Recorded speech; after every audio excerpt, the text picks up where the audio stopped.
예, 잘 따라다녀라, 힘들게 찾아다니지 말고. 잘 따라다녀라, 힘들게 찾아다니지 말고 라는 제목으로 하나님 말씀 증거하도록 하겠습니다. 오늘 히브리서 제일 마지막 부분인데 이건 이제 마지막 권면과 축복입니다. 신학적으로는 송영 이렇게 얘기를 합니다. 예, 크게 보면 이제 두 가지예요. 큰 목자 되신 예수님 잘 따라다니라는 거예요. 그게 신앙생활이라는 건 예수님 따라다니는 게 신앙생활이다. 그럼 결과적으로 어떤 일이 벌어지냐? 은혜 받는다는 거예요. 25절 보세요. 은혜 받는다.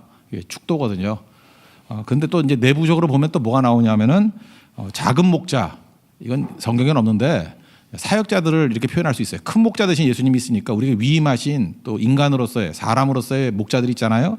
작은 목자들을 순종하고 존경하라. 그래야 그게 믿음 생활이라는 거예요. 그래야 교회가 되고 풍성해질 수 있다. 마지막 결론의 내용입니다. 첫 번째는 큰 목자 대신 예수님 따르라는 것입니다. 그러면 은혜가 있고 승리가 있고 재기가 있다라는 거예요. 20절, 21절이 사실상 결론 내용입니다. 20절 보니까 양들의 큰 목자이신 우리 주 예수를 그랬죠. 예수님을 잘 따르라. 그러면 21절 보니까 결과적인 세 가지 얘기가 나온다는 거예요. 선한 일에 온전해진다. 우리가 온전해지고 또 하나님의 뜻을 다 행하게 되고, 그리고 세 번째는 즐거운 것을 이루게 된다. 그러니까 뭐 내용이 뭐든 간에 그냥 좋다는 얘기죠. 하나님의 모든 것들이 다 이루어지게 된다. 그러니까 큰 목자 대신 예수님을 따르는 인생이 되라는 것입니다. 우리 목자와 양으로 비유를 많이 하죠. 우리 성도들이 양이라고 비유를 하는 거예요. 양의 특징이 무엇입니까? 어리석다라는 거예요.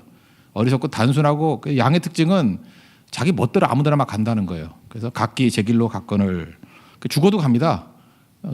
자기가 죽는 것도 모르고 그냥 가는 거예요. 그래서 너무 우리 인간하고 비슷해가지고 양이라고 묘사하는 거예요.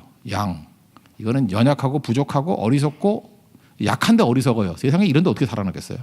약하면 지혜도 있어야 되는데 약한데 또 어리석다라는 것입니다. 이런 얘기를 제가 들어본 적이 있어요. 이제 비가 내리면은 한 마리 양이 고개를 들고 이렇게 입을 크게 벌린대요. 벌리면은 또 따라하는 기질이 있어가지고 나머지 양들도 다 따라한대요. 입을 다 벌리고.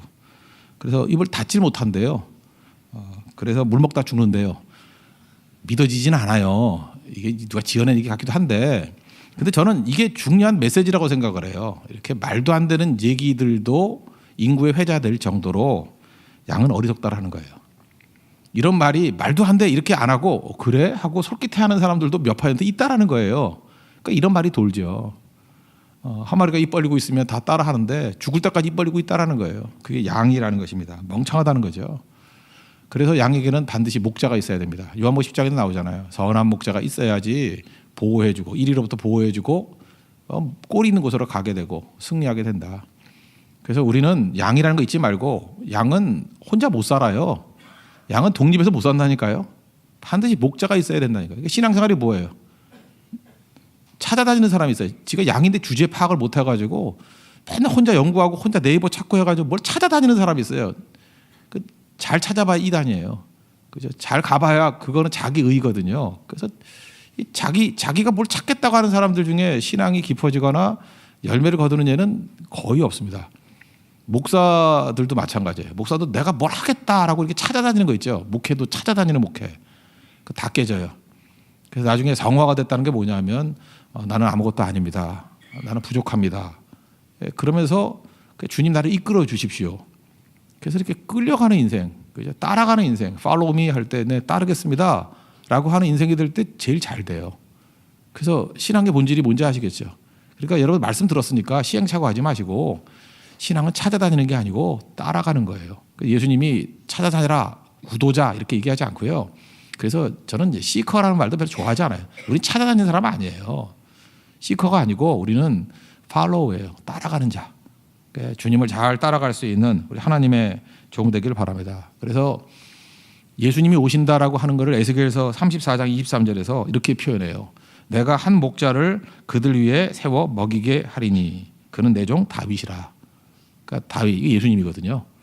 에스겔이 뭐 포로기 때인데 옛날 과거에 자기 수상 다윗은 아니겠죠. 다윗의 후손 중에 메시아가 온다 그 뜻이죠. 목자를 보내주냐, 목자를.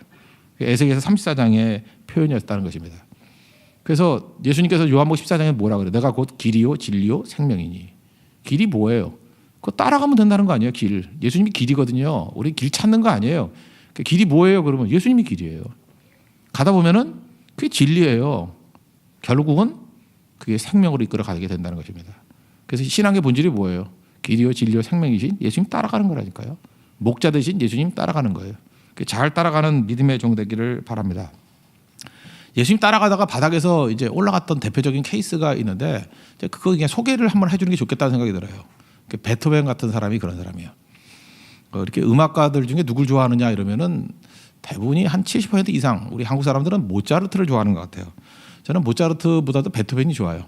모차르트는 이렇게 느낌이 보면요 천재예요. 그래서 이렇게 범접하기 쉬운 사람은 아니에요. 이거는 이게 천년에 하나 나올까 말까 하는 사람 아니겠습니까? 그죠? 모차르트 같은 사람이 있어요. 엄청나게 작곡을 했는데 대충 했는데 너무 좋은 거야. 그래서 모차르트 따라가기 힘들어요. 근데 베토벤은 안 그렇죠. 베토벤은 이제 불우한 환경 가운데 그런 인생 가운데 예수님 따라가는 인생에서 따라가는 걸 통해 가지고 최악의 조건에서 일어선 사람이에요. 요즘에 그 낙태 때문에 문제가 될 때마다 나오는 예화 있죠. 예화 중요한 거. 방금 당신은 베토벤을 죽였습니다 하는 예화 모르세요? 학생들에게 대화를 했다 그러죠. 남편은 매독에 걸렸고 아내는 폐결핵이고 애가 8명 있었는데 1명은 죽고 8명은 폐결핵이 전염되니까 결핵으로 앓고 있습니다. 근데 또 임신을 하고 있어요. 당신 같으면 이 아이를 낳아야 됐습니까? 아니면 유산시키겠습니까? 이런 질문이에요. 그러니까 대부분의 사람들이 이런 정황이면 나면 안 되죠. 그래서 이건 안 됩니다. 낙태해야 됩니다. 유산시켜야 됩니다. 이렇게 얘기를 했더니 교수가 그랬죠. 요 똑같은 상황이 당신은 방금 베토벤을 죽였습니다. 그러니까 이 얘기 맞고 틀리고 그 얘기 말고 하여튼 이 가정이 좋은 가정 아니었다는 얘기죠. 아버지도 성병에 걸려 있고 어머니도 폐결핵, 가족들도 많고 가난하고 병들고 이 상황 속에 태어났던 베토벤이 대단하겠어요. 그래서 말년에 귀 먹었잖아요. 안 들리게 된 것들이 그 아버지 영양 때문에 그렇다는 얘기도 있어요. 그 매독균이 올라와 가지고 귀를 상하게 만들었다 이런 얘기도 한다고요. 베토벤 그렇게 많은 노래 작곡한 게 아니거든요. 교향곡 9개 있잖아요. 근데 저는 마지막에 했던 교향곡 9번 교향곡 우리는 이제 합창이라 그러지 않습니까? 이게 제일 좋아요. 되게 교향곡 그러면 오케스트라 이게 악기로만 이루어지잖아요. 근데 베토벤의 마음 가운데 최고의 악기는 사람의 목소리다 이런 생각을 해서 사람의 목소리를 넣는 거를 하려고 했어요. 그 사람의 목소리만 들어갈 뿐만 아니라 거기에 메시지가 들어야 된다. 그래서 독일 사람들 가운데 최고의 사상가가 쉴러거든요. 쉴러의 그 자유 사상을 집어넣고, 그죠? 기쁨을 환희에 참가잖아 이게 환희를 집어넣고. 그래서 일어서는 거예요. 자기가 너무 고통스러워서 가장 고통스러울 때 지은 거예요, 그죠? 내가 뭘 찾을 길이 없다. 난 듣지도 못하고 앞길이 보이지도 않는다. 목자 대신 예수님이 따라간다. 그래서 가장 고통 중에 응답받을 때잖아요. 고통 중에 내가 너에게 힘주겠다고. 그래서 작곡한 거예요. 그죠? 최고죠. 그래서 그 헬라 영국하고 비슷하다고 그랬죠. 기승전결이 있는 게 아니라 갈등 더 심해져요. 그러다가 대단원, 카타스트로피. 이게 그래요. 그래서 9번 교향곡을 이렇게 보면 1악장, 2악장 되게 거기서 듣다가 자요. 뒤로 못 가. 3악장은 약간 좀 이렇게 긴장이 있다. 4악장에 테너부터 나오기 시작하는데 거기서부터 뜨거워지기 시작하고 나중에 대합창으로 끝나요. 저는 여러분들 다 듣지 말고 오늘도 이렇게 이혁수 목사님이 했던 내용은 은총이 이렇게 재즈 풍으로 했잖아요. 이 4악장, 구교향곡 4악장 정도를 재즈로 된 것도 되게 많더라고. 그런 걸 한번 춤춰봐요, 그죠? 그래도 굉장히 좋을 것 같아요. 우리에게 힘을 주고, 그죠? 주님께서 사실 일으켜 주는 힘이 무엇인지를 깨닫게 만들어요. 원래 이 노래 만들고 난 다음에 음이 너무 높아가지고 그 소프라노하고 테너 쪽에 있는 사람들이 항의했대요. 이거 어떻게 소리 내냐고, 못 낸다고. 그래서 낮춰달라고 왔는데 베토벤이 그랬대요. 연습 더 하라고. 이거는 연습하고, 그죠? 그 능력 받으면 되는 거라고. 그래서 생각보다 이 합창 이거 부르는 데 드물어요. 왜냐하면 이걸 잘하는 사람은 엄청나게 멋있고요. 못하는 데는 우리 남전도회 같이 돼버려요. 그래서 이게 만만한 게 아니야 이게. 그래 돼요. 남전대 다음엔 엄청나게 잘할 거예요, 그죠? 예. 그런 희망이 있는 거죠. 그래서 이 내용이 뭐냐면 그거에 나의 목자 되신 예수님이 따라갔더니 내 인생이 갈등, 혼란. 근데 어느 순간 주님 앞에서 나를 기쁨 가운데 이렇게 세워 주더라는 얘기예요. 그래서 이게 참 복음적이지 않습니까? 이게 목자 따라가는 하나님 백성들의 모습이라는 것입니다. 우리 인생에도 카타스트로피 대단원이 있습니다. 언제요? 주님이 임재하실 때, 주님 따라갈 때. 푸른 초녀가 맑은 시냇물가로 이끌어 간다 그러잖아요. 최종적으로 승리하게 만들어 주신다. 주님께서 이끄시는 길이에요. 한 가지 더 소개한다 그러면은 목자 되신 예수님 따라갈 때 승리한다. 미국의 옛날 상징으로 보면 시카고는 가장 낙후된 지역이고 문제들이 많은 지역이었어요. 범죄. 이게 서부 개척하니까 시카고가 중심지잖아요. 그러니까 이게 범죄도 많고 문제도 되게 많았다고. 근데 이제 19세기 때 막 융성했잖아요. 융성했는데 이 기가 팍 꺾여버린 거라고요. 언제? 1871년에 시카고 대화재 일어났어요. 그래서 무슨 그 시카고 자넨꽃고 앞에 있는 뭐죠? 그 수창가 그거 하나 빼놓고 다 불탔다 그러죠. 도시 전체가. 그래서 다 낙심하고 이럴 수가 있냐. 그때가 무디가 있을 때예요. 무디의 부흥이 그때 일어난 거예요. 그래서 여러분 그런 소리 들어봤어요? 큰 불 나면 부자 된다고. 큰 불 나면 이러니까 시카고 거기에 영향이 되게 큰 거예요. 다 망했다고 생각했어. 남은 게 하나도 없다니까요.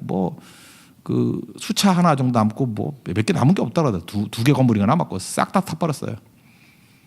지금 건축학 공부하는 사람들은 다 시카고 가죠. 시카고에서는 똑같은 건물을 하나도 지을 수 없어요. 설계도 내면 다 다르게 지어야 돼. 최고의 작품이 그때 나온 거예요. 새로운 시카고가 생기게 됐고 모든 어려움들 다 이기게 되는 계기가 된 거예요.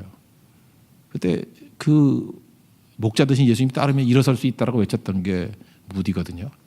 그때 거저 얻은 거예요. 거저 얻은 거. 시카고 중심지에 딱 가면은 시카고 바이블 학교가 있죠. 시카고 바이블 인스티튜트. 그죠? 거기 어마어마한 블락. 거기 세우고 시카고에 가면은 교회가 있거든요. 무디 기념교회였는데 거기서 많은 사람들이 이제 변화되고 그랬어요. 시카고 갈 때마다 그 무디 그 기념교회 가 보면은 강대상 뒤에 히브리서 13장 8절이 새겨져 있어요. 예수 그리스도는 어제나 오늘이나 영원토록 동일하시니라. Jesus Christ is the same. Today and tomorrow and forever. Yesterday죠. Yesterday and today and forever. 저는 그때 그런 기도 많이 했어요. 하나님, 다시금 이때 부어주셨던 그 능력, 목자 따라가서 승리했던 사람들의 능력이 일어나기를 원합니다. 그 재기의 재기. 그래서 재기의 상징이 시카고거든요. 화재 이후에 더 크게 융성한 거예요. 더 크게. 다 일어서게 되는 거. 여러분 인생도 마찬가지입니다. 내 힘 갖고 뒤집는 거 아니에요. 다시금 역전이 일어나고 재기하기 위해서는 목자 되신 예수님 따라가는 겁니다. 찾는 거 아니에요. 여러분 찾아봐야 뭘 하겠어요. 양이 찾아봐야 길 잃어버리는 거예요. 찾으면 길 잃어버리는 거예요. 신앙의 문제는 따라가는 거. 예수님 잘 따라가서 승리할 수 있는 믿음의 종 되기를 바랍니다. 두 번째는 이제 작은 목자거든요. 그게 이제 인간 지도자겠죠. 순종하고 존경하라는 것입니다. 우린 이런 말 되게 좋아해요. 주님만 바라보고 사람은 안 본다. 이것도 많은 얘기죠. 예배 드릴 땐 그렇게 해야 돼요. 근데 나는 주만 따르고 사람은 안 따르겠다. 주님이 나타나셔가지고 이렇게 말씀 계속 해주시나? 그러니까 그걸 이단이라 그러지. 여호수아를 보세요. 여호수아가 하나님을 섬겼습니다. 하나님을 섬기기 때문에 모세에게 순종한 거예요. 그죠? 하나님을 섬겼기 때문에 모세에게 순종한 거예요. 그래서 여호수아를 통해서 놀라운 일들이 벌어지게 된 거죠. 우리 인생도 마찬가지입니다. 선생이라는 게 우리 한자로 보면은 먼저 태어났다는 거잖아요. 그러니까 우리 안에 이렇게 선생님들 스승이 계시잖아요. 경험이 있고 많이 한다. 그래서 따라가는 게 아니죠. 하나님께서 세우신 거예요. 영적 선생들 세운 거 영향력이 있기 때문에. 하다못해 우리 조상들도요 군사부 일체라 그랬어요. 왜 그랬을까? 유교 영향 때문에 그 정도가 아니에요. 그게 유익이 있기 때문에 그래요. 유익이 있기 때문에. 그래서 임금님과 선생님과 아버지가 동일하다. 그 선생님 귀하다 그런 얘기죠. 교만함이 제일 나쁜 게 뭔지 아십니까? 저는 우리 사회가 참 문제라고 생각하는데 잠깐만 교만해져요. 아무나 그냥 깔보고 막 무시하고. 교만하면 배울 수 없어요. 교만한 사회는 절대 못 배웁니다. 겸손해야 배우는 거예요. 겸손이 극에 당한 걸 존경이라 그러거든요. 나보다 남을 낫게 여기고. 종교는 리스펙트잖아요. 스펙트가 본다니까 다시 보는 거예요. 다시 보는 거예요. 깊게 보는 거예요. 좋은 걸 보는 거예요. 그게 리스펙트예요. 아내들이 남편 존경하라 그러는데 존경할 게 있어야죠. 리스펙트라니까. 또 보고 또 보고 또 보라니까요. 그렇잖아요. 뭐 매일같이 술 먹고 와. 그러면 뭐 좋은 게 뭐가 있어요. 주식적인 생활을 하잖아. 그죠? 이렇게 성실하게 술을 마시고 와서 때려 부시는 거 이거 은사 아니에요? 방향만 바뀌어봐요. 새벽기도 안 빠지겠네 이런 거죠. 이거 뭐 3일에 한 번씩 술 마시고 이런 놈들이 안 돼요. 하려면 끝장 봐야 돼요. 그냥 매일같이 초지일관으로 방향만 싹 바꿔. 바울이 그랬잖아요. 열심을 다해서 주님 핍박하니까 열심을 다해서 주를 증거하는 자가 되잖아요. 그게 리스펙트거든요. 다시 보는 거. 잘 보면 된다는 것입니다. 스승이 완벽한 존재입니까? 선생이 완벽한 존재예요? 어쨌든 믿음 기도 얘기를 했죠. 우리가 부족하기 때문에 기도할 때 뭐 물이 변화에 포도주 된다 이런 기도 못 한다고. 믿음의 기도니까 찬송하는 거라고. 찬송은 믿음의 선포라고. 마찬가지예요. 선생님이 뭐 다 갖췄기 때문에 선생님 된다고 얘기하면 아무도 선생님 존경하고 따를 사람 없어요. 뒤져보면 다 나오지. 근데 옛날에는 선생님들 뭐 비리 이런 거는 덮고 넘어갔죠. 옛날 한번 기록들 봐요. 이유가 뭘까요? 봐주는 거예요? 아니에요. 자식을 위해서 그래요. 자식을 위해서 좋은 것만 보는 거예요. 그리고 선생님의 그 나쁜 점이 아니라 선생님의 가르침, 그게 선포거든요. 그것만 붙든 거예요. 그게 지혜죠. 지혜라는 거지. 그러니까 기도해주고 잘 돌봐주고 존경해주고 그러니까 되는 거죠. 스승이 사라져버리고 CCTV 걸어놓고 뭐 선생님 뭐 의심이나 하고 이러면 이거 안타까운 일이 나라 안 돼요. 그러면 나중에 인물이 안 나온다니까요. 스승 없는 곳에 무슨 인재가 나오겠어요. 다른 데는 모르지만 교회에서 특별히 크리스찬들은요. 하나님께서 이 맡겨주신 이 진리의 말씀을 전하는 자들, 그죠? 이 사역자들 이거 되게 귀하게 여겨야 된다고요. 그래야 유익이 있다는 거예요. 유익이. 디모데 전서 5장 17절 보니까 잘 쓰리는 장로들을 배나 존경할 자로 알되 이렇게 나오거든요. 이거 장로님도 되지만 여기서 나오는 장로는 이제 목사겠죠. 지금의 목사. 말씀과 가르침에 수고하는 이들에게 더욱 그리할 것이다. 왜 그래요? 영향력이 있기 때문에 그렇고요. 가라데 6장 6절 보니까 가르침을 받는 자는 말씀을 가르치는 자와 모든 좋은 것을 함께하라. 그리고 오늘 그 앞에 보세요. 히브리서 13장 17절 보니까 너희를 인도하는 자들에게 순종하고 복종하라. 그들은 너희 영혼을 위하여 경성하기를 자신들이 청산할 자인 것 같이 하느니라. 그들로 하여금 즐거움으로 이것을 하게 하고 근심으로 하게 하지 말라. 그렇지 않으면 너희에게 유익이 없느니라. 보세요. 왜 이렇게 하죠? 그게 당연한 거기도 하지만 유익이 없대요. 하나님께서 유익을 주시기 위해서 이렇게 한다. 이걸 꼭 잊지 마십시오. 발레를 하나 들어본다 그러면 민수기 16장에 나오는 고라도 그 레위 족속이거든요. 얘네들이 이제 불만을 품은 거야. 이유가 뭐냐? 그 왜 아론만 제사장 해요? 대제사장 해? 우리는 왜 시다바리하고 뭐 이런 거예요. 그러니까. 그래서 우리도 할래. 그래서 고라가 반역하고 거기 또 이제 어중이 떠중이들 달라붙어요. 다단, 뭐 아비람, 뭐 이런 사람. 그 다음에 이름 있는 지휘관 250명이라 그래요. 거의 쿠데타예요. 그러니까 중견 장교들 똑똑한 애들 250. 그러니까 머리 좋은 그때 이 당 이스라엘한테 머리 좋은 사람 다 모인 거야. 250명이 뽑았다 그러면 성경에서 이름 있는 지휘관 250명 그랬어요. 그러면 최고가 다 뽑힌 거예요. 하극상이 일어났어요.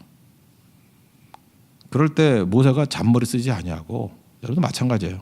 하나님께 들고 나갔어요. 하나님, 누가 하나님 앞에 쓰임 받는 종인지 주님께서 판단해 주십시오. 이게 중요한 전통이거든요. 왜냐하면 하나님이 임명하신 거기 때문에 하나님이 판단해 주십시오. 쫓아낸 것도 하나님이 쫓아내달라고. 그리고 들고 나갔더니 이제 하나님께 따로 서라 그러죠.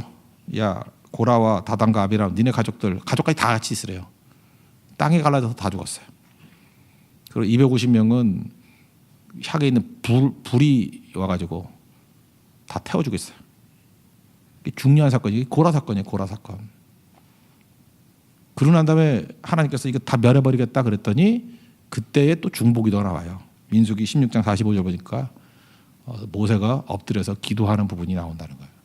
여기서 양면 메시지가 다 있는 거예요. 뭐 하나님 말씀을 불순종하면 이렇게 땅이 갈라진다. 이것도 있지만 더 중요한 게 뭐냐? 지도자라 그러면요. 반역했던 무리를 할지라도 넘어지고 깨지는 게 뭐냐? 그들 위해서 중보기도 하고 살리겠다고 나가는 모습이 있어야 된다는 거예요. 여기 리더나 간사 한번 해보세요.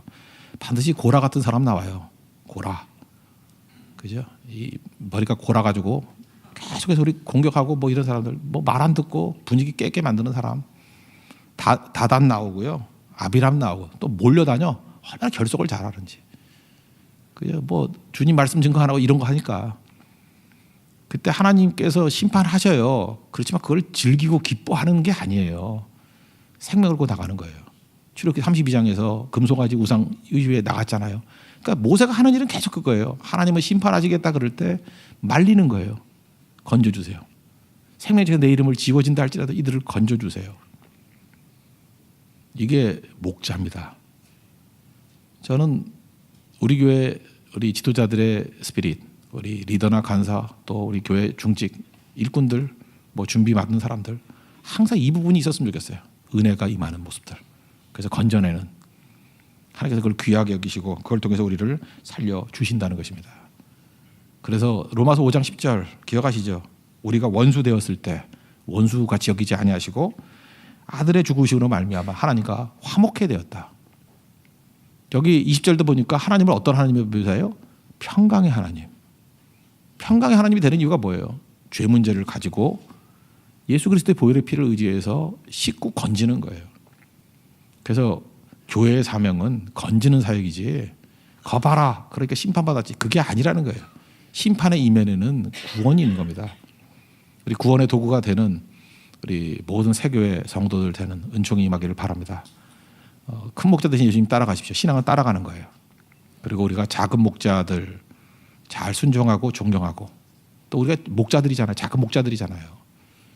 죽어가는 영혼들을 살려내고 건져내고 인내하고 나를 인내하고 참았듯이 우리도 인내하고 참아서 생명의 구원의 역사를 이루는 우리 하나님의 거룩한 종 되기를 축원합니다.